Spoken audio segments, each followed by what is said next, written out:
ಚಾಮರಾಜಪೇಟೆ ಈದ್ಗಾ ಮೈದಾನದಲ್ಲಿ ಸ್ವತಂತ್ರದ ಧ್ವಜಾರೋಹಣ ಕಾರ್ಯಕ್ರಮದಲ್ಲಿ ಸಚಿವ ಜಮೀರ್ ಅಹಮದ್ ಖಾನ್ ಅವರು ಭಾಗಿಯಾಗಿದ್ದಾರೆ. ಎಸ್ ವೀಕ್ಷಕರೇ, ಚಾಮರಾಜಪೇಟೆ ಈದ್ಗಾ ಮೈದಾನದಲ್ಲಿ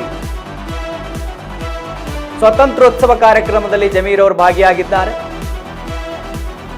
ಧ್ವಜಾರೋಹಣವನ್ನ ನೆರವೇರಿಸಿದ್ದಾರೆ. ಅಲ್ಲಿ ಸಚಿವ ಜಮೀರ್ ಅಹಮದ್ ಖಾನ್ ಅವರು ಭಾರಿ ಚರ್ಚೆ ಆಗ್ತಾ ಇತ್ತು. ಸೊ ಅವರು ಏನೋ ಲೆಟರ್ನ ಬರೆದಿದ್ದು ನಾನು ಮಾಡೋದಕ್ಕಾಗೋದಿಲ್ಲ ಅಂತ ಹೇಳಿ, ಬಟ್ ಅದು ಭಾರಿ ಚರ್ಚೆಯ ನಡುವೆ ಇವಾಗ ಮತ್ತೆ ಅವರು ಧ್ವಜಾರೋಹಣವನ್ನು ಮಾಡಿದ್ದಾರೆ. ಧ್ವಜಾರೋಹಣಕ್ಕೆ ಬರಲ್ಲ ಅಂತ ಹೇಳಿ ಸಿಎಂ ಅವರಿಗೆ ಪತ್ರವನ್ನು ಬರೆದಿದ್ದು.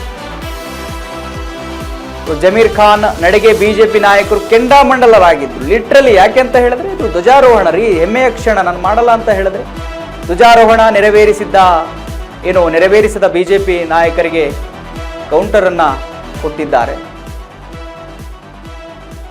ಎಸ್ ದೃಶ್ಯದಲ್ಲಿ ಗಮನಿಸ್ತಾ ಇದ್ದೀರಿ ನೀವು.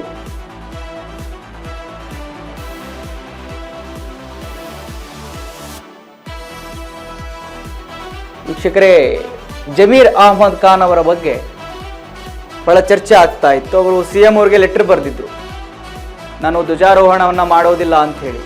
ವಿಜಯನಗರ ಜಿಲ್ಲಾ ಉಸ್ತುವಾರಿ ಸಚಿವ ಸ್ಥಾನವನ್ನು ಕೊಟ್ಟಿದ್ರು. ಅಲ್ಲಿ ಹೋಗಿ ಧ್ವಜಾರೋಹಣವನ್ನು ಮಾಡಬೇಕು ಅಂತ ಹೇಳಿ ಸಿಎಂ ಅವರು ಅವರಿಗೆ ಸಲಹೆಯನ್ನು ನೀಡಿದ್ರು.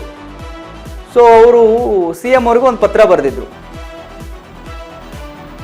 ನಂಗೆ ಆಗೋದಿಲ್ಲ, ಬೇರೆ ಕಾರ್ಯಕ್ರಮಗಳಿದ್ದಾವೆ, ಆರೋಗ್ಯ ಸಮಸ್ಯೆ ಇದೆ, ಅದು ಇದು ಅಂತೇಳಿ. ಬಿಜೆಪಿಯ ಕೆಂಗಣ್ಣಿಗೆ ಗುರು ಆಗಿದ್ರು. ಇದು ಸದನದಲ್ಲೂ ಕೂಡ ದೊಡ್ಡದಾಗಿ ಚರ್ಚೆ ಆಗಿತ್ತು.